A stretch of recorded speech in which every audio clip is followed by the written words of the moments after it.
Don't be jelly, y'all. Meghan Markle unveils the very first product in her upcoming lifestyle brand, American Riviera Orchard. Prince Harry is being heavily managed as his PR team choreographs his public appearances. And Prince Harry has a little oopsie as he's forced to apologize for confidentiality rule breach in his high court case. You guys, we have a lot of juicy royal daily tea to get through today, so you know what to do. Sit back and relax, grab yourself a beverage, and let's get into the royal daily tea.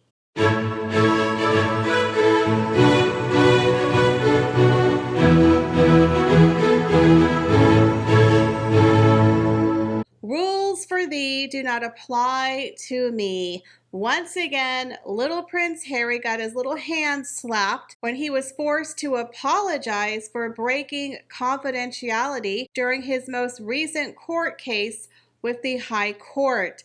Now, apparently he got busted and he just said, oopsie, did I do that? I'm sorry. I didn't mean to break my confidentiality agreement. But apparently the judge feels that, it was a breach, but it wasn't a really big deal. So they pretty much gave him a slap on the hand.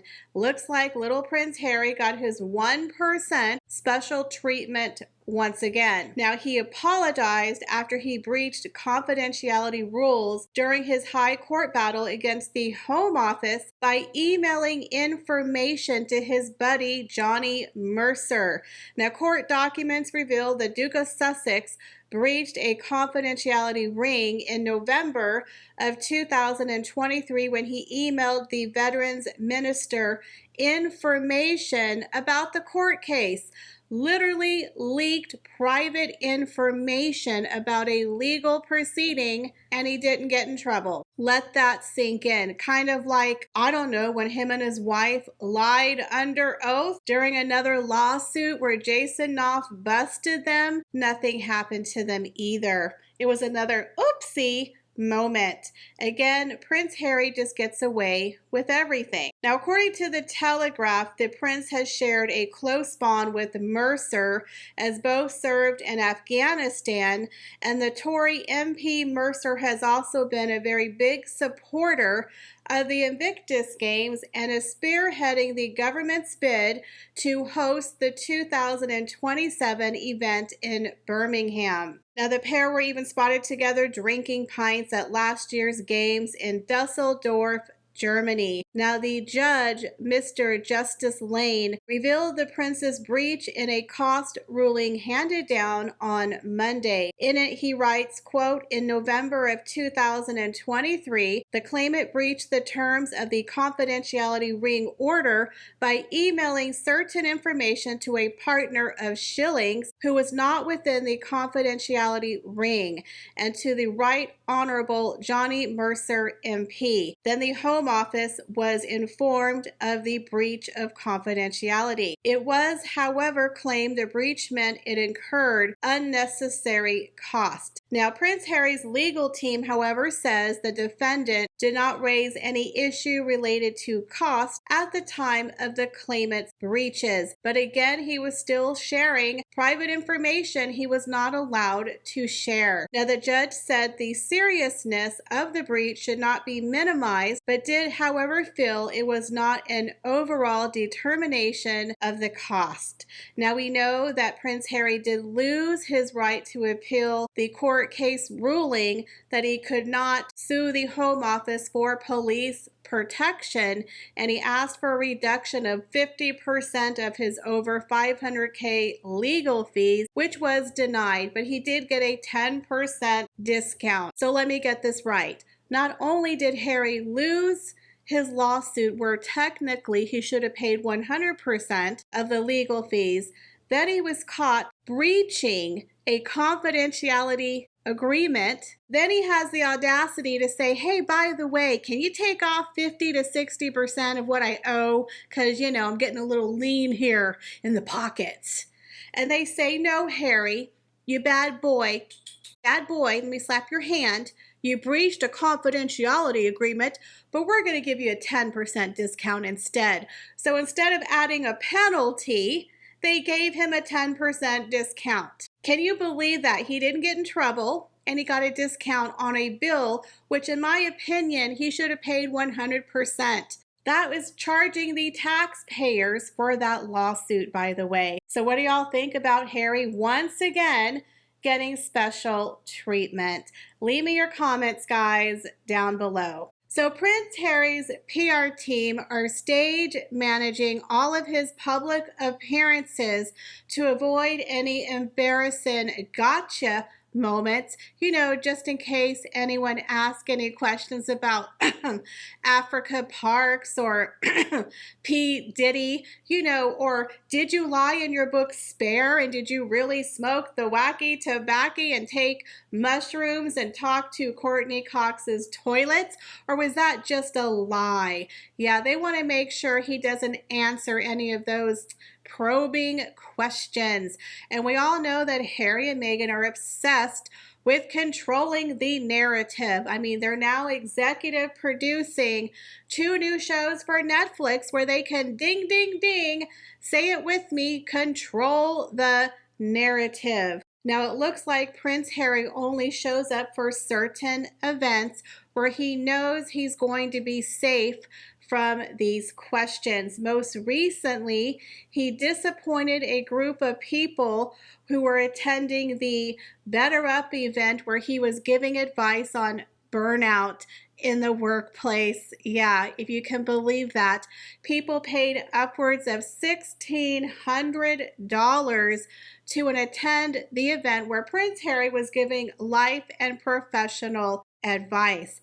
But apparently for the free event, he didn't show up. So a lot of people were really upset about that. But again, he doesn't earn his 7 figures for nothing. Now, we all know that Harry and Meghan, their reputation is pretty much in the toilet. So they really are trying to manage their dwindling reputations. They're trying to grasp and save on to that little bit of magic that they believe they have. And we all know that magic is associated with the royal family, that without his connections to his daddy and his royal titles, he would be absolutely nada. So now the Duke of Sussex is thought to be working with his PR advisors at Archewell to do all he can to manage photographs and videos from his public appearances, with any output being edited by Archewell or event organizers before being released. Oh, that made Meghan Markle all excited about being able to have that control. So what do you guys think about Prince Harry being heavily managed for PR purposes? Do you think it's going to save his reputation? Leave me your comments, guys, down below. Well, Meghan Markle has officially unveiled the first prototype of the very first product that she's going to release for her brand new lifestyle brand, American Riviera Orchard. And let's just say I'm underwhelmed. Now, when I tell you Meghan Markle doesn't have an original bone in her body, I really mean she doesn't have an original bone in her body. Now, a couple of weeks ago, I treated myself for my birthday by purchasing a really nice kit from Highgrove House, which is owned by King Charles and Queen Camilla, where all of the proceeds go to charity. And what do they have? They have a strawberry preserve. And what does Meghan Markle launch? A strawberry preserve. You couldn't even do a blackberry, a blueberry, an orange, marmalade, a pear. You had to do strawberry. How lackluster and unoriginal. So Meghan Markle launched her first prototype of her product to 50 social media influencers. One was to Nacho's wife. Another one was to a fashion designer who I've never, quite frankly, heard of. Let's just say the packaging, it looks like something a 5th grader slapped on at midnight to sell at their school fair. It looks like something your granny would cook up in the kitchen and make you take out the next day to sell at the farmer's market. Okay, so it's supposed to look homegrown, that Meghan Markle is actually in the kitchen stirring a pot of strawberries and making her homemade jam. And then she puts a little label on it and ties a bow and hands it to you, fresh from her orchard at Montecito. I'm sorry, but nobody is buying that Meghan Markle made this jam herself or even used the recipe that she created herself. She probably got it off of Google or stole it from somebody else. I mean, how hard is it to make a strawberry preserve? And how many different recipes or different ingredients can you possibly put in a strawberry preserve? But the label looks like it's too big for the jar.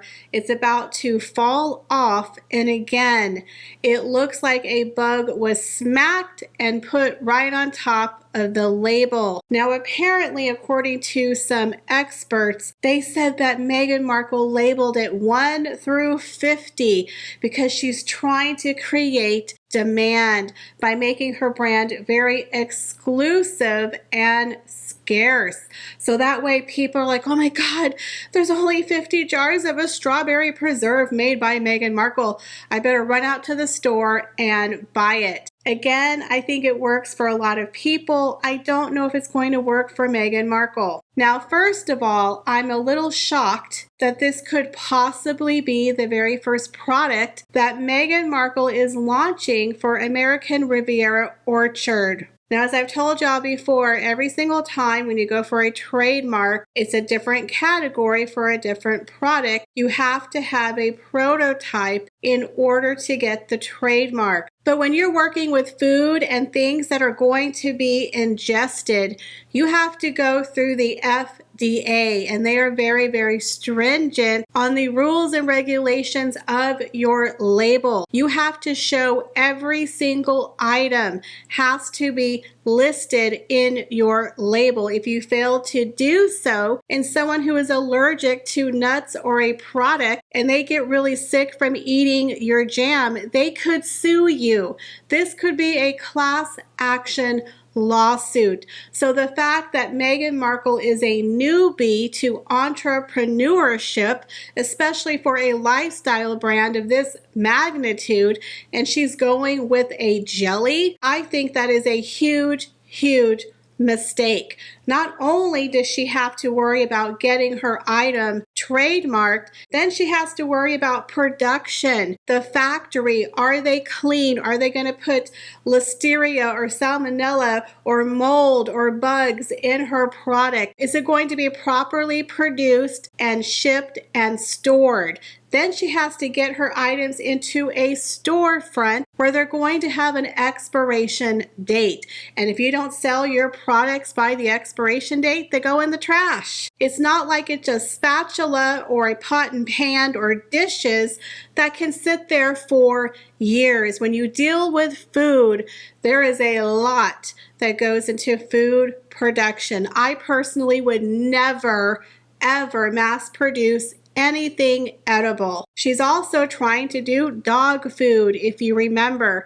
So the fact that she's such a newbie and she has made so many mistakes, why in the world would you come out with jam as your very first product? Meghan Markle wants us all to believe that she has this orchard at her Montecito compound, and she's sitting there with an apron with Archie and Lily, and they're stirring a pot of strawberries. And does that taste good, Archie? Do you think Mommy should put this in a jar and hand it to our neighbors? Because we're so kind. Come on.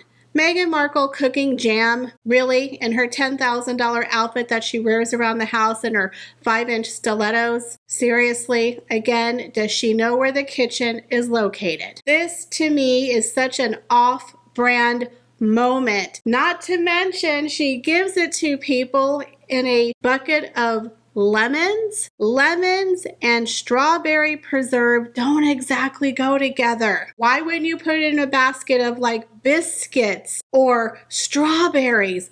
But lemons? Again, this woman does not know anything about marketing, and the label looks janky. So in my opinion, I believe Meghan Markle, if she makes this her very first product, she's going to have a very hard time selling this product and getting the FDA's approval. Now, she did start filming her brand new Netflix show today, so maybe she's going to show people how to make jam, and they can go to the store and buy her jam. If I was Meghan Markle, I would have came out with cookware. That would have been the easiest thing to sell. So what do y'all think about Meghan Markle's strawberry preserve? Leave me your comments, guys, down below. Well, guys, that is all the royal news that I have for you today. Thank you so much for stopping by my channel, and I hope to see y'all in the next one.